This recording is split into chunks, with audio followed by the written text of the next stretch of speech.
gentle adjustment, but easy on the curves. I'm not a glitch candidate. Just got dyslexia, okay? Dishonor on you! Dishonor on your cow! Welcome, foolish mortals. It is with deepest pride and greatest pleasure that we welcome you tonight. Obscure Disney Podcast. Brought to you by JJ's Incredible Cookie Company, the perfect treat for your dimension-jumping child. To all who have come to this podcast, welcome. You're listening to the Obscure Disney Podcast. I'm Steven. And I'm Ryan. And with new episodes coming out every Tuesday and Thursday, why not get an annual pass to this podcast by subscribing on iTunes, Spotify, Stitcher, wherever you get your podcasts. Simply search for the Obscure Disney Podcast. Hey Steve, you want to know a secret? I love secrets. You promise not to tell? I won't tell anybody. Nobody's listening. Nobody's listening. You're ruining my joke. Nobody will hear this. Okay. And then I say, we are standing by a wishing well. Oh yeah? Right here? Make a wish into the well, that's all you gotta do. That's all you gotta do. And if you're echoing, your wish will soon come true. Oh, I know what you're talking about. You must be talking about Sleeping Beauty. No, Snow White. what? Snow White. I get them all mixed up. They all literally just watched this. I know, and then I spent the whole day Googling Sleeping Beauty afterward. Wait a minute. This is not what This is the wrong watched. story. They've got Totally this all different mixed story. up. All right, so let's tell everybody what's going on in here. Well, Steve is not a Disney movie fanatic like many of the rest of the Disney fans are. I wish I was. I was not raised on Disney, unfortunately. Right. We didn't even have a VCR. Oh. What'd y'all do? Shadow puppets? We did y'all's beta. like I think they story were called time beta by the disc. fire? Story time. Cave drawings? What were you doing? Sad how true this actually is. Come on, kids. We got something to talk about. Let's paint on the cave wall. So we decided that it would be a good idea for Steve to see some of the movies, or all the movies that we can get him to watch, so he can be a little bit more up to speed with the Disney lore and the movies. And if I decide to make a patch, he's at least seen the movies, so I'm not talking to a brick wall. Right? Yeah, because really I've not seen anything since basically like when Little Mermaid came out. I think I saw that. Sure. Lion King and stuff. Okay. And I've pretty much seen most of the things since that point. Okay. Sort of. But anything before that, not a thing. Right. And so, like, we'll go to Disneyland, California Adventure, and there's a big mock-up of the theater where Snow White and the Seven Dwarfs premiered at the end of the entry. And I'm like, that's where Snow White and the Seven Dwarfs premiered. And Steve's like, I've never seen it. It's like, well, now we're going to make him watch it. So we sat down to watch the first movie, Snow White and the Seven Dwarfs. Yeah, so we thought it would be fun to like start with all the Disney, the whole series. Right. Everything that they've done. Right. From the beginning all the way through. It's a lot of movies. I'm hoping. Yeah. Yeah. So you've obviously, there's been enough imagery of Snow White around that you've probably seen things from Snow White. Oh, sure. And we've been on the ride and I touched the apple. Right. Is that the right ride? Yes. Okay, Yeah. I've done that. So you've been around enough. Did you feel like you knew everything going into it, or was there anything that surprised you?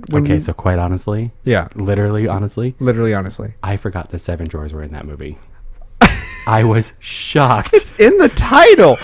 If you Nobody want calls a it that. real audience that will be surprised by every twist and turn, even the ones that are in the title, get Steve to watch a movie. Nobody calls it that. I was calling it Sleeping Beauty. Yeah, Everybody well. just says Snow White, right? Well, no wonder you were surprised by the Seven Dwarves if you thought it was a Sleeping Beauty movie. Like I was so intrigued to find out whose bed is she sleeping in. Like what is, there's going to be spoilers. If you haven't seen the movie in the last 81 years, then there are going to be spoilers. Yeah, I think we're well past the spoiler alert, but just in case you're like Steve and haven't Right. watched it, yes. Well, since my 92-year-old aunt used to sing to me, "Someday my prince will come," means that I'm well past the window of people that haven't seen the movie. Right? Sure. I'm the last person on earth, quite literally. Did not see it. So the most surprising thing for you was that there were 7 dwarves in Snow White and the Seven Dwarfs. Legit, like yes. Like, it was not the most surprising thing. It's a but pretty I low was- bar. It's It can like anyway, but like yeah, like obviously from the beginning of the movie, that the style in which it was painted, I thought was really unique, and it felt like watercolors to me. Mm-hmm. You know, right. Well, it's interesting. I haven't actually watched Snow White for years. I enjoy the behind the scenes stuff, so I watch a lot of that, but actually watching the actual film I haven't done for quite some time. So it was interesting to sit down and go, I'm actually going to watch the movie now, which I haven't done for a long time. I think the last time I watched it all the way through was when it was re-released in theaters when I was probably like 7 or 8, I think.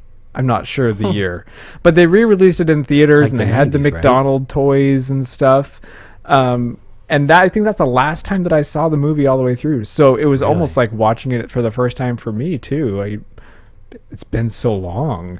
did it look vintage to you as well? It looked very vintage to me. Yeah. When you watch something that they've done modern, so let's say you watch The Princess and the Frog, which is also hand-drawn animation. Yeah, And I then you love go that back show so much. then you go back and watch Snow White, you can see the leaps and bounds that have been made since Disney tried it first. Yeah. And it's very impressive to see how far they've come.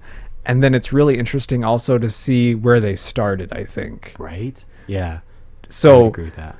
we sat down to watch, and Steve was shocked by the dwarves. Well, they don't even show up for like 20, 30, 40 minutes into the show or something. It's quite some time before they I actually don't know show that it's up. 40 minutes till It's they show a up, is it? long time. Well, they Well, make up for it with how much time they spend with They those sure dwarves. do. Once they introduce them, they take over the show. They really do. But I think what was funny is that Steve was shocked at how quickly the plot was kicked off, because They almost jump right into that storyline. almost immediately they have the queen find out that Snow White's prettier than her, right. and she's like, "What?" Within just seconds. Somehow dressing this gorgeous girl in ugly clothes has not made her ugly? Right. Crazy. And for a villain, clear back in the 1930s, I can see why people still love her. She is pretty fierce. She's dramatic. She's tall and She's great posture. enviable posture, major points for the villain. But she is one of those villains that she doesn't have a whole ton of screen time, but she makes a huge impact on everybody that watches her. Yeah, that was definitely what a shocking part of the show as well, that she was there for like 5 minutes in the beginning, and then she was not there for, the majority of the movie. I think I literally see her more in Fantasmic. Yeah, she has almost all of her speaking lines from the movie in They just put Fantasmic. him right there. In there. And so I knew about the mirror, mirror, obviously, from Fantasmic. So, Right. yeah. Yeah. I've seen that whole scene on water before.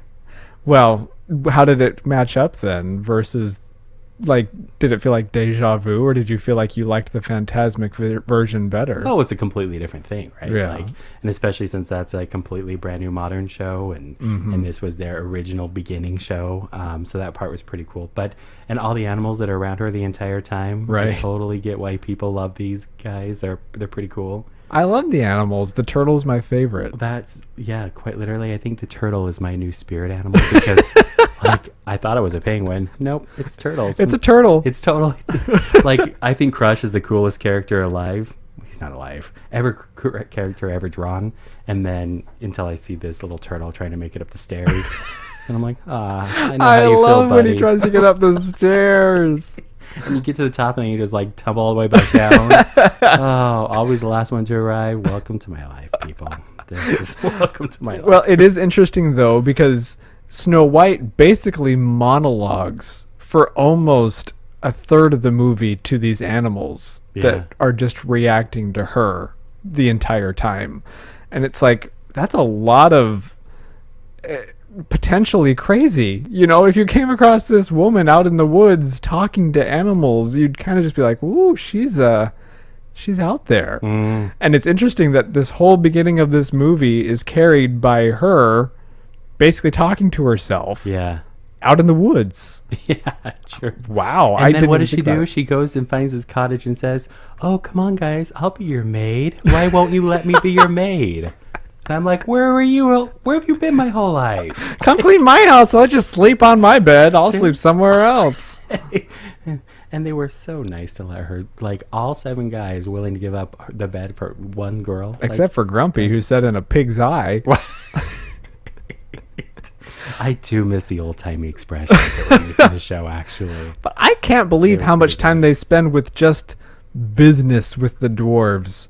Like, as soon as they come on screen, it is just pratfall, pratfall, pratfall, gag, gag, gag with the dwarves. Yeah. For a solid, like, 20 minutes of just them fooling around. Well, it's all the characters that needed to earn their $10 or $5 worth of money. Right, so all. Disney had a program that you could submit a gag or like a funny thing to happen in the movie, and if they used it, they'd pay you $5 if your gag ended up in the movie. And I think they paid out roughly $300 billion on gags in Snow White because there are so many. Poor Dopey just gets abused the entire movie. Gags on commission, that's what that is.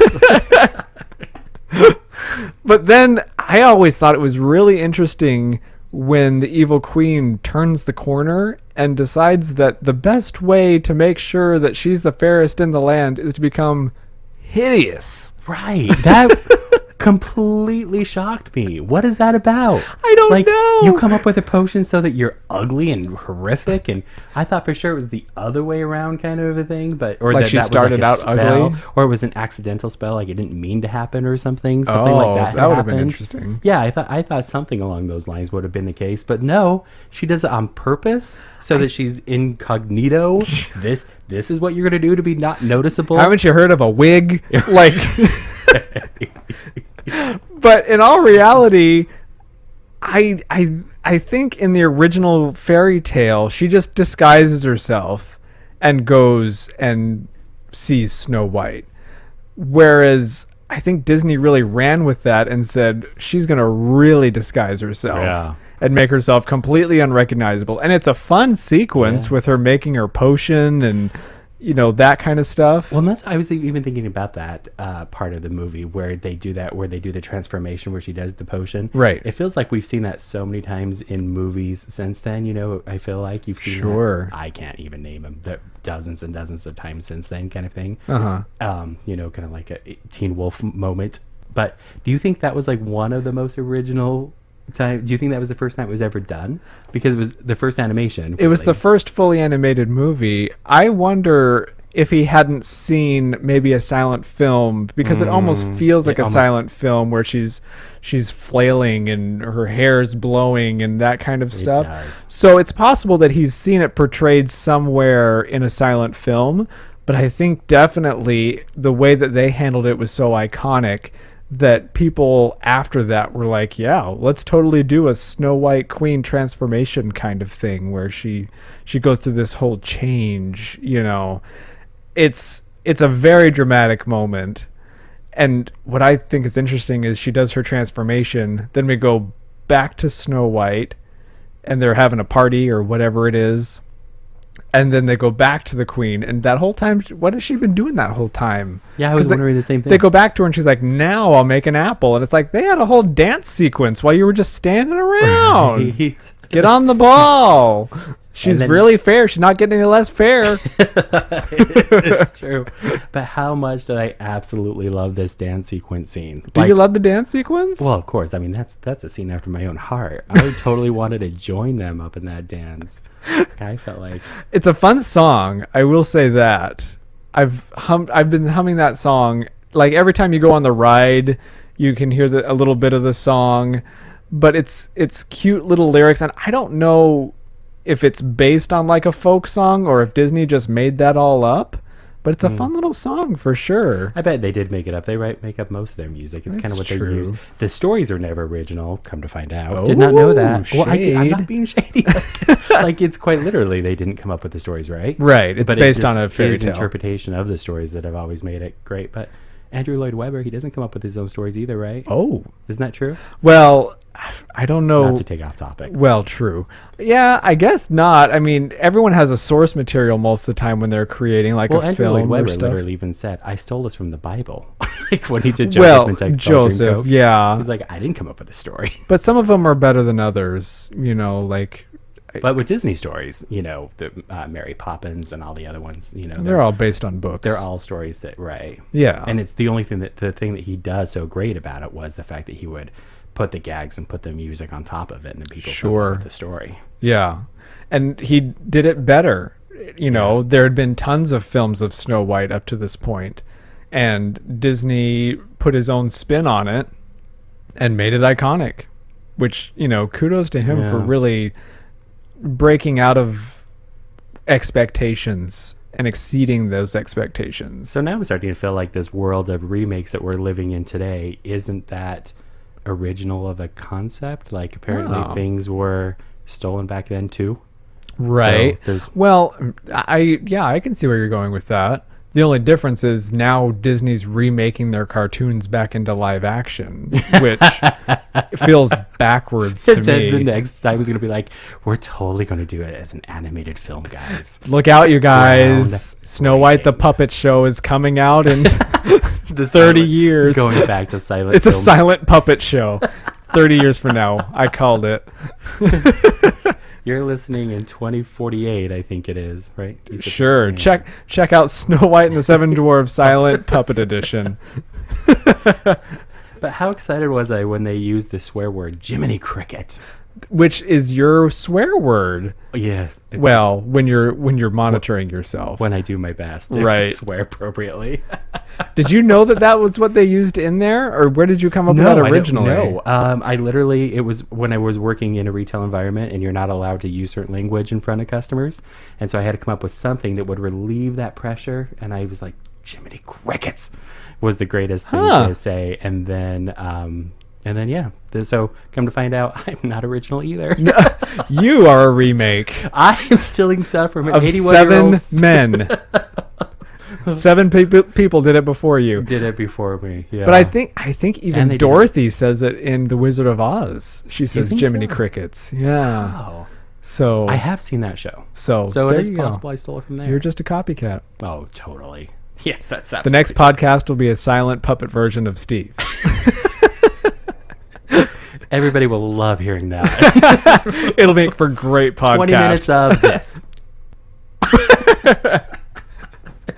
But it's funny because Disney's even parodied Snow White in recent years. I don't know. Have you watched any of the recent Mickey Mouse cartoons? No. They're amazing. I'll have to show you some of these cartoons. But they parodied the Snow White thing. Huh. And they show literally Snow White on the stairs, scrubbing the stairs. And then Mickey goes, "Oh, look, a wishing well!" And he goes running past her and knocks the bucket down. And she's like just laying there all covered in water. And then they sing the little wishing well song and throw coins in.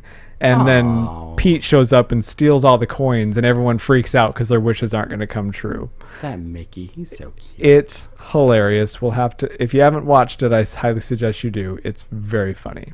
Oh. But I think it's funny that Snow White is so iconic that you can just say a line or take a bite out of an apple or, Yeah. They won't even let us take him into the park. They threaten us every time we try well, to take apples they in the park. say that's not a poison apple, is it? Like we take fruit into a Disney park. And if you're going to take fruit in, who takes fruit? I'm not that healthy. Right. You better check my chocolate bars. But then, like you said, the first time we went on the ride, were you confused then? Because you hadn't seen the movie? No, I don't. I mean, no. If you've seen enough of things with inside culture over the last 81 years, Right. My aunt singing it to me and whatnot. Sure. No, I mean that a lot of those rides made sense. And besides, when I went on the rides, I'm looking at so many other things other than the storyline. I Oh. don't even notice that because you know me. I'm all into the lights and the True. mechanics of the ride and Right. that kind of thing. Well, That's what I find fascinating. Is, Right. Yeah. What's interesting is the ride originally when it opened and Disney did this a lot with their dark rides when they started, is that you're supposed to take the place of the main character. So when you go into the ride, you're supposed to be Snow White. You know. I want to be Snow White. Well, we'll work on that. But people were really confused because then you would never see Snow White in the ride. Right. And they're like, where is Snow White in the Snow White ride? And then they finally went back in and put her in once in the in the ride. And they did that with Reluctantly, they put all her of in their once. dark rides. And I agree. I would be very confused to go through and not see Snow White in the Snow White ride. Wouldn't Yeah. you? Yes. Yeah. Yeah, don't- sure. Yeah. But no, I don't. I wish I thought about things that deeply. Unfortunately, I don't. And the same thing with the Dumbo ride. Walt was very upset that there was going to be more than one Dumbo, and he didn't want that to happen either. right? Sure. But I also wouldn't have thought of it that deeply as he did. No. And that was probably the problem. He was too intellectual about it. He was too into the scene of it. True. Or you just want to protect your characters or whatever the motivation. Well, he spent his whole might life be. doing Right. that. I did find it fascinating, though, that everybody, including Roy Disney, even told him not to do the movie, and he did it anyway. Oh, They literally said, "You can't do this." And that's so Disney too. then- Everyone Right. says don't do But that. even Roy, like, I didn't think that. Anyway, I think he and Roy disagreed a lot. yeah. Even just But he stuck pure with him. financially, they disagreed Right. a lot, I think. But he sticks with him. That's nice of him to do. But I do have some fun, obscure things to make you sound We've super already- smart. Okay. So, Like, quick fast. When they were painting Snow White, all the imagery in Snow White and the Seven Dwarfs is hand painted, correct? yeah. They couldn't get a blush look on her face, Okay. and it couldn't be consistent. They were trying to do it with paint, but it would come out looking too heavy, you know. And so finally one of the girls just used her own makeup and put it on Snow White. Oh, that's a good idea. And so you can if you watch now knowing that, you can kind of see her cheeks are never 100% the same. Oh. And I think it's because they were a bunch of women putting all the painters are women. I'm not being sexist. All the painters were just putting real makeup on the cells to make her look flushed. So what I'm hearing is when you want it done right, you had to hire a woman. Well, yes. And then, like Steve said, when you go to the park, outside of the ride, there's a brass apple sitting on top of the storybook. And if you go up and touch the brass apple, there'll be thunder, and you'll hear the witch laughing, Yeah. which... I think that poor little apple's worn out now. You can almost see it now. Well, you kind of have to wait a second, because I think a lot of people know about it, so Yeah. there's like 80 people trying to touch the apple at the same time. By the way, get out of here! I want to touch the apple! So, those are just some fun facts for the next time you're watching Snow White or in a park. But two other things, real quick, is the Prince Charming in there. He Yes. wasn't very Prince Charming. Like, I think he was an afterthought. Oh, yeah. They basically sketched him in like 4 cells and was like, that will do. Nobody likes drawing the princes. Apparently not. Yeah. Like, not even that. Like, compared to today's Prince Charmings that we had, that poor guy, he barely... Yeah, if you look at like Flynn Rider from Tangled versus Prince Charming. I was pretty shocked when he showed up. I was like, oh, you look half animated at this point. Poor Oh, little that's guy. mean. Well, I'm sorry. I He didn't have much of a face, that's for sure. Though. Right? It was like kind of... eyes, mouth, and like 2 Bare holes for a minimum nose. best. Yeah. Yeah. I think it's because they didn't really know how to draw them. And then a complete, total shock for me. Shock. She dies? She totally dies. The evil witch? Like, she falls off a cliff and dies? She doesn't even just fall off a cliff and die. She falls off a cliff and then a giant boulder falls on top of her. Now, this is what I want to see in my cartoons from the 1930s. Really? That Child scarring content. That's what we need. Come on, kids. But it's all the things that your grandparents would have scared you about, like, because these risks were probably true back then, Same That if thing you were with trying to 7 crush people. 7 tiny men with a boulder, you might fall and crush yourself instead. Yeah, quite literally. It was These are real life lessons you need to learn. seriously true. But I was genuinely shocked when that happened. Oh, really? Completely. Even after riding the ride and seeing the end, you were still surprised. Does she die in the ride? She does. What? Wow. I think we need to work on your observation skills. We don't know Keep that my there are focus. 7 dwarves in Snow White and the Seven Dwarves, and we do not know that the witch dies at the end. This is what keeps me fascinated in life, y'all. Is not fully, Constant discovery. not fully paying attention to Dark Rides at Disney. I love it. Well, so we've seen Snow White and the Seven Dwarves now. We know all the secrets. We can move on to the next film for next time. But until then, follow my perfectly sculpted 2-finger Disney point to the exit, and we'll see you next time on the Obscure Disney Podcast.